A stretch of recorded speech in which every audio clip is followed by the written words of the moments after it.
MSI 2023, the final series of the play-in stage. We're dropping in hard. Game 2 draft PSG down 0-1. They selected the blue side and have banned away the Rakan, the Blanc, followed by Aphelios and Do you know what's going to happen, Mark? Ezreal, yeah. Do you know what's going to happen?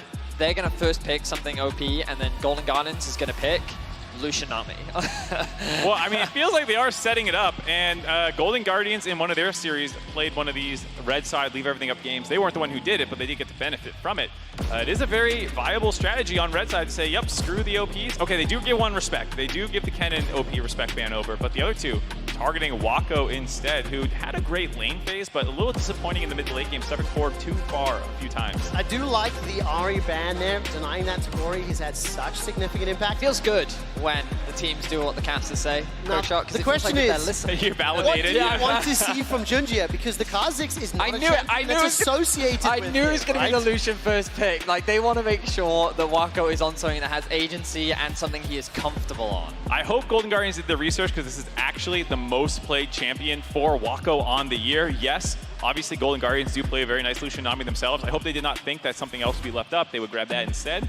But it is going to be a Lucianami they'll have to play into. We'll see what they have prepared. That means the Vi gets to come out, and the Vi Annie. Okay, so Golden Guardians. Those are the other OPs. Congratulations, you got your Lucian. We are now going to pick the other S-tier champions in the meta. And what a duo they've now set up for themselves. Of course, Ahri works so very well with Vi because of how easy it is in terms of mobility. The difference in this combo is that it's Annie that has the setup instead of the Vi. So while Vi lands the ultimate into then the Ahri follow-up, Annie can flash ult into then the Vi follow-up, which basically means that this combo can do just as much destruction in the mid-jungle. And it does play to what Golden Guardians love to do on red side, which is flex picks. We did see Uhi playing the Annie. Gory can obviously grab it as well, so it does give them the option as this draft progresses to decide if they want to put it into the Lucianami and try and go maybe a kill lane or something like that. Ooh, I don't like that. No me gusta. This is much happier for me, because when we take a look at Junjia as a player, Sejuani is his second most played champion this year, 7 games, 7 wins. He's traditionally a bit more of a facilitator and engage type of jungler. So that carry Kha'Zix is not something that we associate with how PSG have won throughout the entire year. And to answer the question for the bottom lane, it's going to be that Zeri. So it could be Zeri Annie, it could be Zeri plus support, depending on how the rest of the draft pans out. My expectations are that Zeri Lulu will be the priority for the bot lane. I know that during the regular season, the whole world handshook Lucianami with Zeri Lulu. Normally it's on that 1-2 item spike that Lucian's able to have the advantage. But I wouldn't be surprised to see the what words am I looking for? Lulu. The Lulu banned away. Thank you, Mark. Yes, yeah, I mean, it does. One of the power of the flex picks is any team can ban out those other options, but you can, of course, then just slam the Annie back down to the bot lane.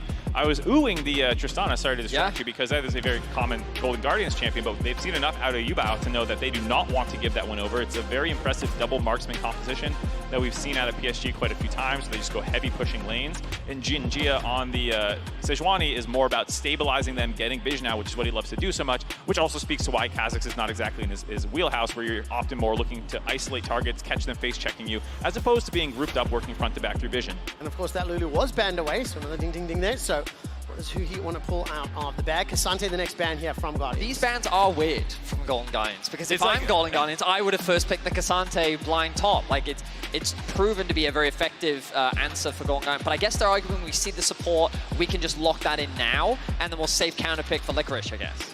It is something that they've done more in the postseason. We talked about before, Golden Guardians during the regular season. Ooh.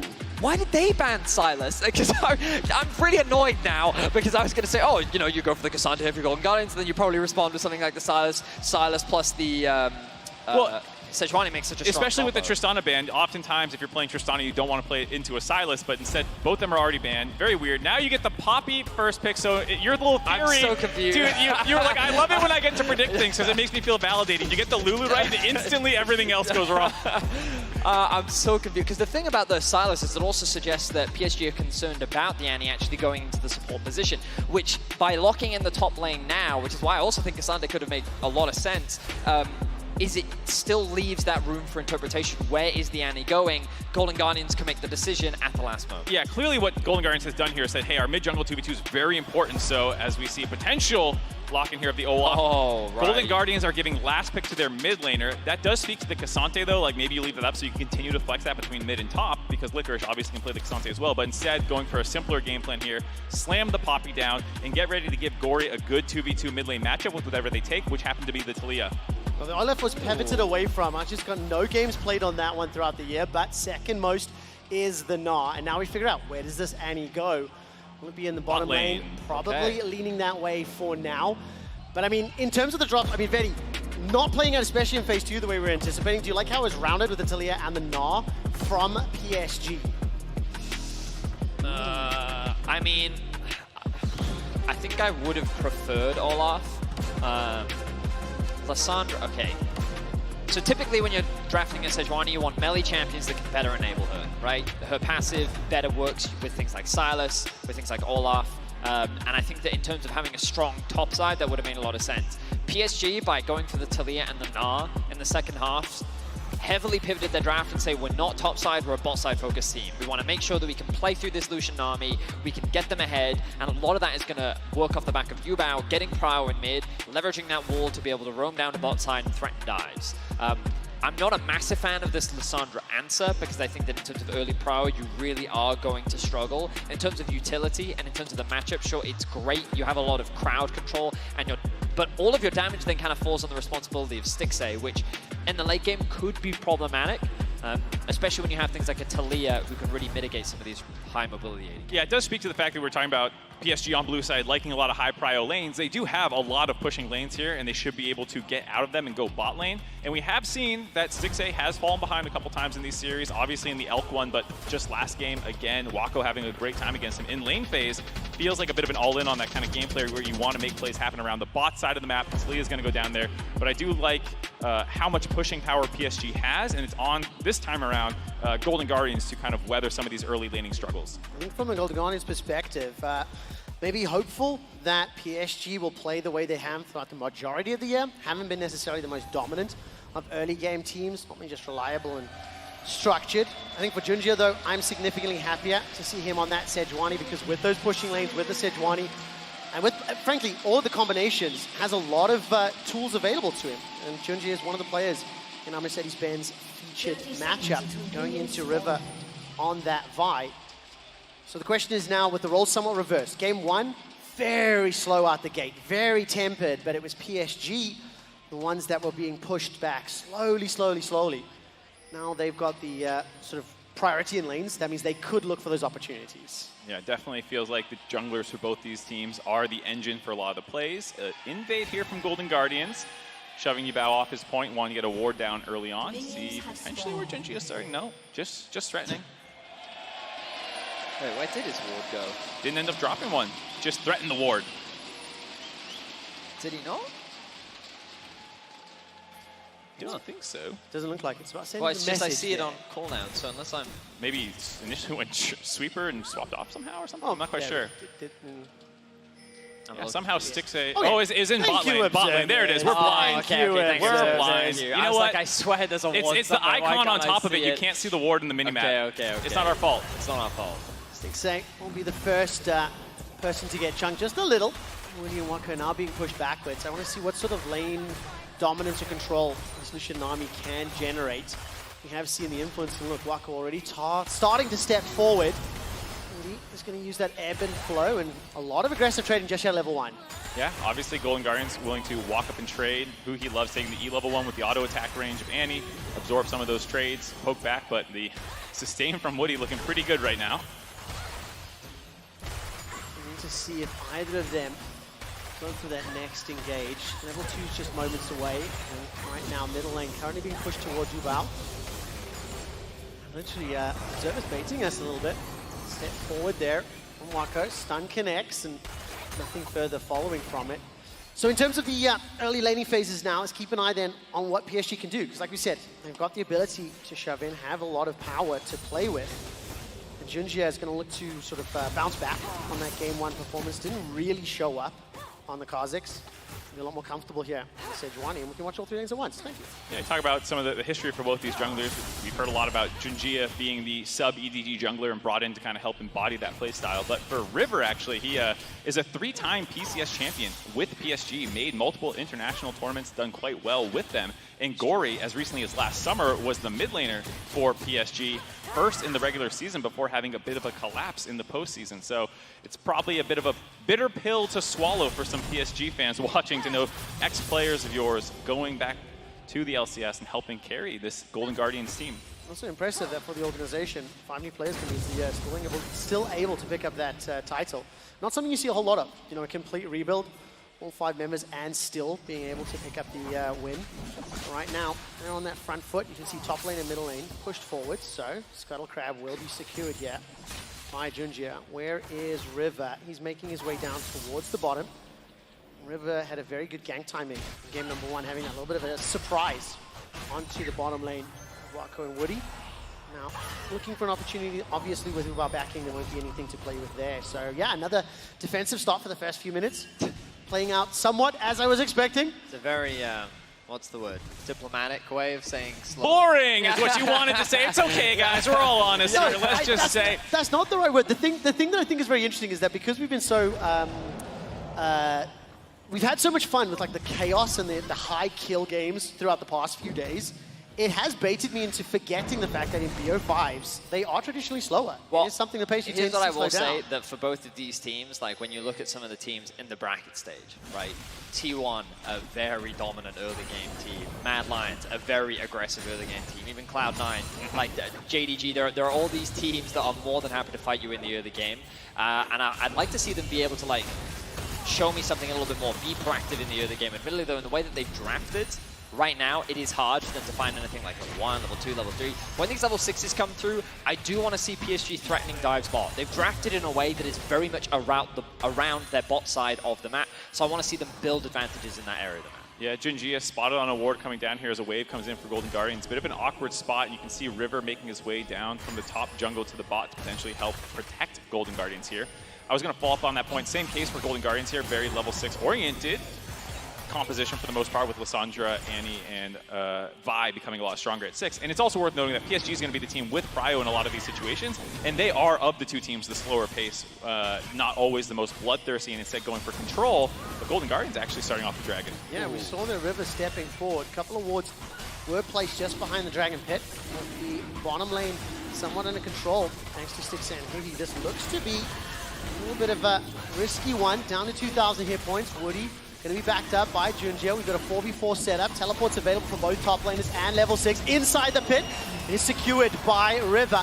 Now Gory follows on, connects with the Ring of Frost, is shoved backwards, flash over the wall from Ubar, but Dragon secured by Golden Guardians, and they're able to fend off the defense. So I love the proactivity here from Golden Guardians. They knew that they had the push in bot. They also saw that Gory got level 6 first, so they wanted to take advantage of that. They immediately start the Dragon off. They were able to find this pocket of vision that PSG didn't have, which meant that they could start the objective, and while it was a good attempt from Junjia to steal that one away, unfortunately for PSG, they could not secure the objective, which means the first Dragon goes over to Golden Guardians. First Dragon, and loss of 2 flashes there for PSG. Junjia going into the pit right over the wall with his Q, just looking for the snipe away, but kind of baiting Yubao to step forward at the same time. And instead of Gory going onto Junjia going over the wall, he actually sees Yubao on the ward, and that's where he's going to throw his claw, and the rest of Golden Guardians are going to focus him down as well. The positioning from Gory was fantastic there as well. Mainly because he was in a prime position to flank as River looking for something bot. That's a good stun there onto Woody. River looks for the denting blows, manages to find the hit, flash forward from Stixay, gets the kill. Moka's trying to get a 1 reply. There isn't enough just yet, and River's able to escape with his life. Bit of a funky look on the spectator there, but does get the flash Q, connect follow-up after Huhi forced the flash out, the heal as well, keeping him topped up to make sure Wako could not find the return kill. This bottom lane is not going the way PSG would have wanted. Not only is Stix and Huhi getting the shove, they got the Dragon. And now they're looking for a dive top. Oh, very okay. Now, what can they do here? Opposite to what we were anticipating. But it's Poppy. Well, there we go. Yeah. Instantly booting away PSG, and Licorice has absorbed the pressure, Betty. Yeah, I mean, I think it's very difficult to dive a Poppy aside from the ultimate, you also have the steadfast presence, and you've got the shield from the buckler. Like, it's a difficult champion to threaten a dive with, really, especially if you haven't gotten any initial chip damage down. But Licorice, only utilizing the ultimate, immediately converts it into what was a potential, at worst, 2v1 situation, and is able to walk away safely. So PSG tried to make the cross map happen, and they really get nothing off the back of it. Didn't cost too many resources invested, though. Junji just kind of ending up on the top side after what happened in the bot side of the map. You know, Ajin losing his ultimate, not a big deal. Very happy to just kind of use that one up, and it's going to be off cooldown basically by the time you hit Mega Gnar form again in lane phase pretty often. Yeah, you see he uses a trading tool very regularly. A little bit more perplexing, the fact that PSG's first sort of like committed play was towards that top lane, not towards Lucian Nami. And with Golden Guardians having a pretty strong start to the second game, they're now on the next neutral. Already jumped into the Rift Herald. Good damage there onto Licorice. Raja, and it does look like who he's trying to at least body block Ubao. Licorice now stepping towards the pit. Keeper's Verdict not available. Junjia does have level 6. Herald's going low.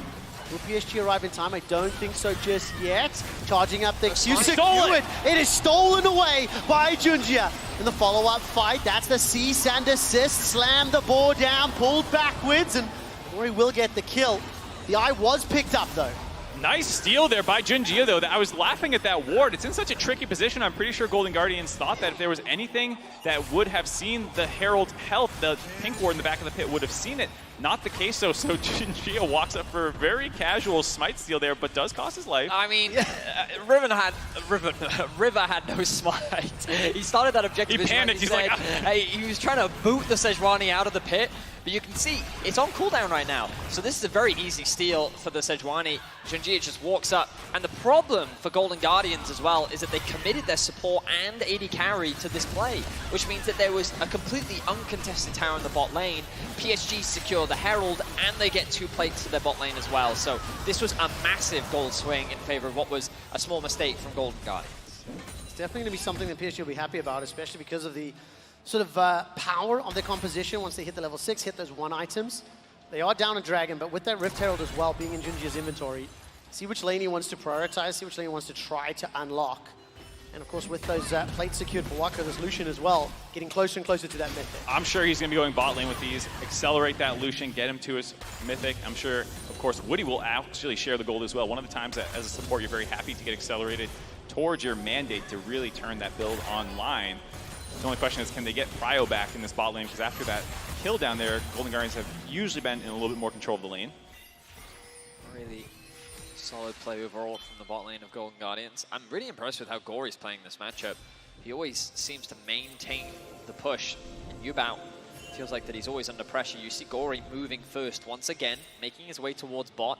This is a decently sized wave. I wonder if Golden Guardians is considering a dive. Yeah, I think it's a little too difficult. You can see Ubao Junjia asked. The dragon is obviously the play. I wasn't looking in the top right of my screen. The Golden Guardians very on the ball here. Good vision control, but PSG want to contest. Just a couple steps ahead for now, but Junjia's managed to make it into the pit. Ubao will be late to this one, and 6A's trying to force that Sejuani back. Dragon ends up being secured without any contest, and Raja continues to apply that pressure until Licorice. He's generated a 20 CS lead into the Nav versus Poppy matchup. But I think, despite the fact that Golden Guardians have been able to sort of make those first moves with First Blood, First Dragon, they were in the Herald pit first. PSG have been able to pick up the CS, the plates, and they're minorly ahead in gold. Licorice will use that heroic charge. Chunks Naja backwards, steps forward, flashes out just before the denial from Licorice, and Naja escapes with his life. Didn't quite have enough damage or mana, I guess. I was wondering. Yeah, because usually you see the wall stun alt knock-up combo to keep him locked in place for an extended period of time. That also guarantees the Q proc damage if you do that full combo. Looks like Licorice ran out of mana, otherwise would have had that solo kill on Mininar. But still, gets himself a play, equalizes the gold, so mitigates that deficit that he was in. The Herald, though, being dropped on the bot side of the map as River pathed up top, and they spotted him out on the ward, which means that Wako should get another influx of gold, and he will. So, at long last, this bot lane getting a little bit more gold funneled into it. But you can see the disparity between the 280 carries not that dramatic, as Stixxay did pick up that earlier kill. No, definitely. And I think for Stixxay, Golden Guardians is one of the primary damage dealers. Late in the game, going to be very, very happy with that. I always personally want to see a little bit more out of Lucian Nami lanes in terms of what they can do in terms of potential, but good play from River, good play from Golden Guardians has meant they've contained it. Yeah, of course you want to see the solo kills out of the Lucian Nami lane, but honestly, getting a Goldie, getting to your mythics faster, and then when you end up in the mid lane, I think is when you see true Lucian Nami excellence, how you use your Gale Force dash-in combos with your culling to chunk people out, fight for prio in the mid lane. I think that's when the true dominance of the combo can come in. It's not just potential solo kills in the dual lane phase. Well, I think the ideal setup for a Lucian is that because you run the first strike, you want to be trading as often as possible in lane, which means that you get that slight gold advantage. Because you trade so aggressively, you can get yourself a couple plates, and so you hit those spikes sooner. Maybe you're at 2 items before your opposition is. Maybe you're even at that Gale Force before your opposition is, and you leverage that initial item spike first in order to win out on trades. And many people know that fighting a Lucian, especially around level 11 when he's got more points in it, he's maxed out his Q, a couple points in his E, that's really where this Lucian is very scary in that mid game. Wonka maybe called to step up to the plate. We are 2 minutes away from the next dragon, playing on the Infernal Rift, so it's GG once again with this first move. I think Gory has been able to sort of back up the skirmishes just a little quicker than Ubao, fighting over this red buff while that's happening. Oh, they're going bot instead. Top lane. Target is going to be Wako. Flash and Cleanse available to him. He's already flashed and blown up underneath the tower. Weaver's wall brings in Ubao. Gory now under some threat from Junjia. 3 versus 3 in the bottom lane. They get the kill and they get out clean. A little bit of a misdirection play out of Golden Guardians there. Looked like they're posturing around red buff and take a blast cone to find the isolated Wako for another kill. They're not done yet though. Now the fight coming in. Teleport there from Licorice underneath the tower. Ring of Frost thrown down and Junjia now trying to survive. The target is Ubao. Junjia finds himself on the tower's doing so much work. Golden Guardians may have bitten off more than they can chew. Licorice arrives to the party, but it's already over. 3 kills in favor of PSG. Oh, Golden Guardians rush that play. They find themselves under turret before Licorice has even found himself through the teleport. Lends a very disjointed turret dive. Not the end of the world. Gold lead still relatively close, but some more back in the pockets of PSG. Quite the ambitious dive, I would say. After getting that initial pick, Golden Guardians thought that they could fight for more, but so much crowd control comes out from the side of Golden Guardians. This is where things start off. Huhi pops the heal early to try and help close the gap with the additional movement speed, and the kill is clean at the start, but this is where things start to go wrong. Yeah, 6A is already half HP. You use some ultimates here, so it's going to be a hard dive, but they think they can get the 5v3. The problem is, you're flashing and starting this before Licorice has even showed up. The Nami wave gets out and interrupts any follow-up damage from coming through. There's all these stopwatches available, so Ubao is going to live for a long period of time. The turret juggling is not super clean either.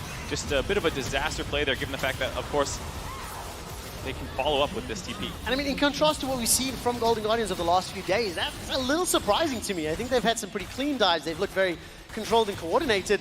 The fact they went in before Licorice's TP even finished was absolutely detrimental. It reminds me of, like, in Valorant, when you never want to, like, fight 1v4, right? You want to take isolated duels. Yes. That dive, that's exactly what it looked like, right? PSG could just focus one target at a time.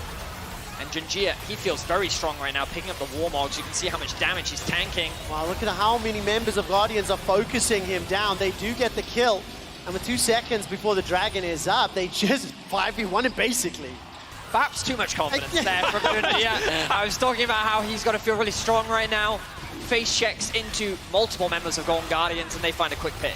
Gives them the 3rd dragon as well. Big overstep there by Junjia. It's the right kind of idea where you want to absorb some damage with the Warmog's rush and then heal up, especially with the more range composition that he has, not having dive buddies. We saw this actually out of him just yesterday, I believe it was, doing a very similar thing with a range-focused composition, rush the Warmogs, and then kind of just frontline face check things and heal up on the tail end. But Golden Guardians had too much damage and too much CC available to let him actually get that reset. And by contrast from game 1, Golden Guardians accelerating their like proactive plays, aggressive moves. 3 dragons with 16 minutes. They've already got themselves that tower. They're also applying pressure. Sorry, correction, they lost the tower. In fact, they're trying to secure the tower in the bottom lane. I think for PSG, they're starting to feel like they're losing a grip on the game. It's still very, very close, of course, but it's been all Golden Guardians. And this time around, Ubao is going to initiate. And as I say that, cast a curse of note, they managed to find the pick. Great pick. River going to be forced out of his bot side as Licorice secures the top tower. But Ubao threw out the W, and then the ultimate actually knocked the Lissandra into it, which acted as a stun to then guarantee that kill. Great play there from the BSG bot side as they now threaten this mid-tier 1. No teleport for Licorice, who's caught in the top lane. He's pushing that inner turret. While that's happening, bottom lane is being sieged just a little by PSG. And starts to back away. So good pick there from the Taliyah. Starting to now open up this map and make it a little bit more risky, especially when you have that Taliyah to combo in. And this game is like thematically similar to the draft where everything was going against our expectations of what would be happening. Here I'm like, oh yeah, PSG's gonna have all this prio and they're gonna be the ones, you know, getting all this dragon stacking early on, playing around the Lucian Nami. Not the case. Golden Guardians bot lane ends up winning. Now they're stacking dragons. And it feels like PSG has gotten the better hand on the Rift Heralds and the actual gold swings though. I mean, in my opinion, PSG have been finding advantages off of the mistakes of Golden Guardians. Outside of that, Golden Guardians have been the primary driving force in this game. They were the ones that set up, they've been first on every single objective outside of the second Herald. They have been the ones that, the first Herald was stolen from them because they didn't have the smite. They conceded a bunch of kills bot because they were the ones initiating the dive. I feel like overall, this has been Golden Guardians' game, and PSG have just been trying to find windows where Golden Guardians have overstepped. Golden Guardians' game to win or to lose, basically. And with 2 minutes 50 until the next dragon, that's the soul as well. PSG have to contest, so we need to keep an eye on the vision. Are they aware? Are they setting up for it? And I think Betty, I also want to see how they handle the team fight. I don't know if you're going to potentially dive a level 13 Poppy, but I think for Golden Guardians, can they secure that soul? That will be a gigantic power spike this early in the game. The only other thing I wanted to mention is Golden Guardians steal away this red buff. Full damage for Gory. We talked about how in the draft I was concerned about Stixay being the only damage dealer as a TP committed top. All right, 2 versus 1 here. Keeper's verdict out. The culling's being used there, and River's forced to flash away. He does survive, and the kill was secured by Golden Guardians in the top lane. Still 2 minutes to go for the Dragons, so a little early. And fight on 2 fronts, Golden Guardians come out on top. Yeah, finding a pick off in the downtime between neutral objectives. I like seeing the aggressive play kept up, but it did cost him, like you said, the teleport. And in the meantime, River lost his flash in the mid lane, will not be back available, either of those long cooldowns, for when the Dragon needs it. Yeah. But when you think about the lane setup now for Golden Guardians, Licorice had a window where you can actually go and catch the wave bot. Instead, he's choosing to commit mid. Gory was able to push in this wave top, which gives Golden Guardians a lot of control over the map, but they're not investing any vision towards the top side of the map. Baron is spawning in about 3 seconds. That pick, they haven't really gotten much off the back of it. Right now, they're just kind of dancing around this mid lane. Remember, this next dragon is for the soul. With no teleport there for Gory, he's grooved up. Julia goes over the wall with that Arctic Assault, turns his attention to Gory. Glacial Path not followed, and the Ultra Shock Laser chips away just a little. 5 versus 4 for now. Just pushing top lane. Teleport's available to him as well. Oh, River gets spotted out on his recall, gets interrupted again. He was trying to recall before Junjia went over the wall there. Then he had a funny angle to flank from the Raptor pit in case PSG stepped too far forward. Ends up disengaging that situation though. And look at the top lane right now. Gory's currently defending. No teleport for him thanks to that pick that you're seeing on your screen. So if PSG make a move towards this dragon, it could be a little problematic. Sunder or Poppy is kind of gross. Even before Gory got there, you saw the fact that Yubao had been dropped to about 20% HP. If anything, all Gory did was stop the escape from coming in, and Licorice basically had found a solo kill at that point. I do think sometimes Licorice overcommits the damage. I think in this situation, he could have just gone full tank. I think it would have been fine, but you can definitely see how much damage he's dishing if he has the opportunity to find those isolated 1v1s. Junjia looking for a pick. River maybe able to. Oh, that was fantastic. Survives for now. Wait a minute. Oh, buddy. All the way under the tower. But it's River that's in trouble. Keeper's verdict thrown out in 10 seconds until the dragon. There's no jungler. There's no smite. River just gets picked. River felt himself too much after breaking the ankles on the Nami bubble, decides to commit onto Wako out of nowhere. The 2000 range engage gets pulled under the turret. And now, after Junjia, the previous dragon had given his life up and given it for free, it's Golden Guardian's turn. A lot of damage there. Gory. Wako, no glacial prison available. Gory's under threat, forced to flash over the wall, was chased by 2 members of PSG. They're now turning into the Dragon Pit, rather, trying to burn this one down. I don't think Guardians want to contest it. Numbers disadvantage and a health disadvantage. Very touch and go there. Golden Guardians feeling like they're trying to mitigate what was already a big mistake with the fact that River dropped. This is a game defined by who can punish the other team's decisions. Right now, Junjia walks right into 2 members of Golden Guardians. Gory's waiting behind that mid turret. No minions, though, so can't really work with that. Archie's still got that teleport. He's gone bottom lane. Golden Guardians looking for some sort of opportunity. Flash! Tippers is huge! 3 members locked in place. but that's all of a sudden the kill. Wako is taken down off the stopwatch ends. Ubal's running for his life as Licorice is trying to find that flank. A hop, a skip, a jump away from RG. He's taken down with the Vault Breaker. All of a sudden, Golden Guardians unleashed, pushing for the inner turret. A charge up from River. Will he pull the trigger defensively? Golden Guardians find the picks. Golden Guardians skipping steps in the plays. They give up the dragon, but during that time, River is just charging back on respawn from base. Gory hovering around the turret. You saw Aja assume that this play had dissolved and actually leaked out to the bot lane, had to TP back in to defend that turret, but it was too late. This is a challenging game to predict what will happen next. I was not expecting a mid-dive from Golden Guardians. We go all the way back to River's initial death. He sidesteps so much, but in this situation he's saying, oh no, I'm going to die. But wait, I see Stixay. Maybe we can turn this into a play. And then Wako brings him underneath the tower to his demise. And it's at this point PSG is saying we have the numbers advantage. But now, resets haven't really come through yet for PSG. They see Wako very low health underneath this tower. And with no wave, they just see the dash, as you rightly called, Mark. Who he flashes in, gets the stun. Great stopwatch from Wako. Actually could have been the difference maker, but this time around, Licorice tanks the tower initially into Huhi tanking the tower, which means that the tower management makes it much easier for Golden Guardians to set up a clean dive. Was also able to finish the turret off when people were coming out of stasis, find all those kills. Very difficult situation there. As we see, we're coming right back into another fight. All right, this time around, Warriors been able to avoid the engage. Tidal Wave by some time. A lot of damage, though, onto Golden Guardians. They have got a reply. 1 for 1. Huhi for Ubao. Licorice is now trying to come from the side. He teleports into the top lane. Finds the heroic charge. Bubble will interrupt the Poppy ultimate. So Golden Guardians, they do get a kill back. But like I said, I just don't know what to anticipate. Licorice unable to find the kill there onto Wako now. Is he overcommitted? Baron seems to be the focus for the rest of the squad, and he's going to rejoin Guardians inside the pits. Bit of a distraction here, stopping PSG from going to this Baron. They are doing it relatively slowly, though. Not the highest damage Baron. Very slow. My brain still can't comprehend if this is good or bad. It's bad. No ultimate available. Culling is up. But Wako is so far away, so all of a sudden Golden Guardians disengage, they get outside the pit. Like, you cannot anticipate what these teams are going to do, and it is not playing out the way we would I'm surprised that they even see. started a fight. Like, we didn't get the context as to how that fight even kicked off. All we saw was Junjia throwing out the ultimate onto Gory, who then responded with a stopwatch, and then Wako was able to get away with a sliver of health. Licorice diving underneath the towers, a Baron being started. An interesting series of events between the two teams, but we've entered a mid-game where it's a lot more chaotic. Both teams don't really have firm control over the map. We're in a very neutral state. Let's have a look back at how this one started off. Yeah, just some vision control, trying to snipe him blind from the brush. Gory, nice reaction time on the stopwatch, and then wanting to engage on top of Ubao. Hold up, like we just said. Yep, come right out of the replay, and somehow Licorice has been caught. Glacial Prison this time around is flashed away from.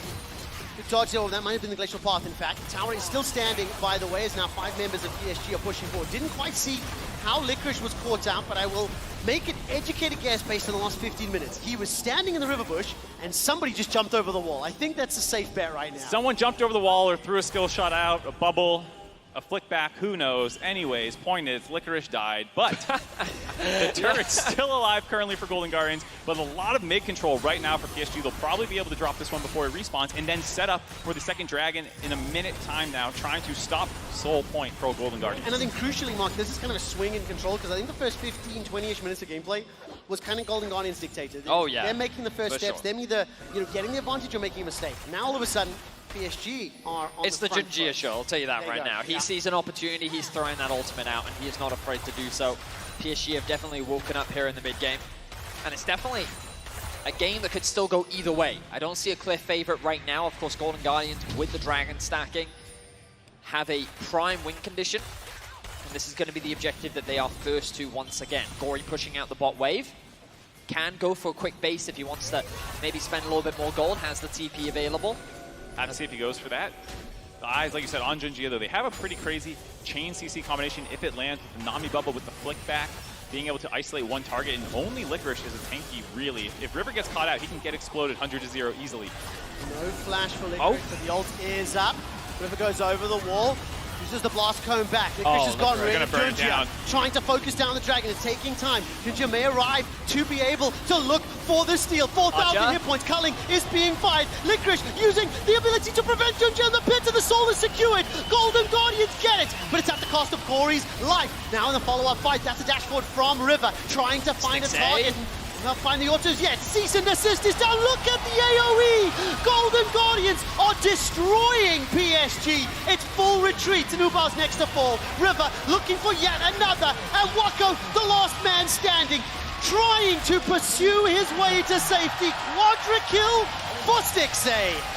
It was a dicey dragon setup, but nice coordination. The poppy by Licorice going over the wall, making sure there was no steal attempt available, and then the chase down sequence with the soul on their side, bringing the extra damage to find that ace. Licorice keeper verdict was fantastic. The step up present, buying enough time and delaying the Baron until Gory spawns to make sure he gets the buff as well. That's beautiful to see, especially because he's also got that teleport available. Fantastic play once again from Golden Guardians. And they do everything in their power to stop Junjia from getting into the pit. They do what they can, and you can see here, they use the Keeper's Verdict initially to get him away from the fight, and then the flash over from Licorice to just buy as much time as possible. The Steadfast Presence prevents Junjia from dashing over the wall, doesn't have the flash available. And then Gory sacrificing his life to make sure the objective can be secured. And then Stixxay unleashes off the back of a great engage from River. And of course, when you see the team fight play out with Stixxay unthreatened, unchallenged, we mentioned it could be a concern for him to get the damage down. It is not proving so, especially in that fight, just chasing behind his front line. Very true.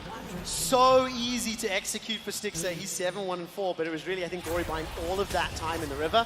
And Licorice getting rid of Junjia, that's allowed Golden Guardians to now generate this 5,000 gold lead, and they start the Red Bull Baron power play. And I gotta say, while it has not been the cleanest game of all time, Golden Guardians are showing a level of aggression that you don't always see out of North American teams, where they sometimes play a little bit slower pace. They're afraid to flip objectives, but that is not the case for GG.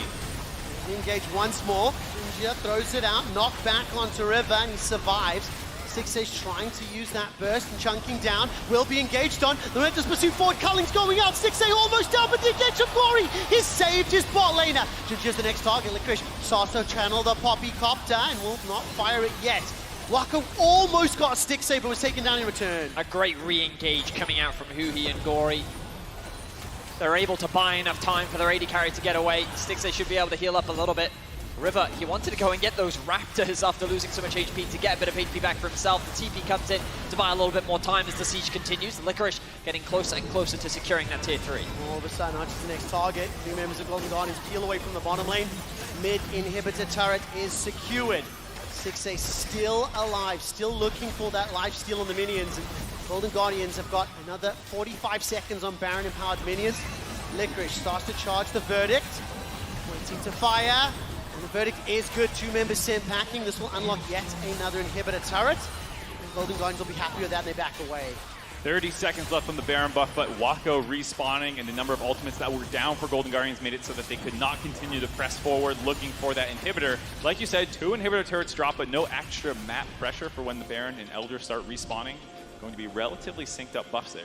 Well, I will say, as we get closer to what feels like a second game 1 for Golden Guardians, massive shout out to Gory. I feel like that in both games he has been playing incredibly well. His lane control, mitigating what Yubao can do on the map, his impact in the team fights, the fact that he's been so coordinated with River consistently, especially when we just look back at that very last skirmish that we saw, as now Golden Guardians have found another pick on the Archer. The 2 members collapsing on him. Looks like Archer will be taken out before any support can come forward. I mean, overextended, not a lot of vision. Golden Guardians had all the wards in that western quadrant, so they find yet another kill. This game has looked a lot better from Golden Guardians in terms of the early plays, the movements around the map. There's a few small execution issues. A couple of hiccups here and there. A few hiccups, that's a good word.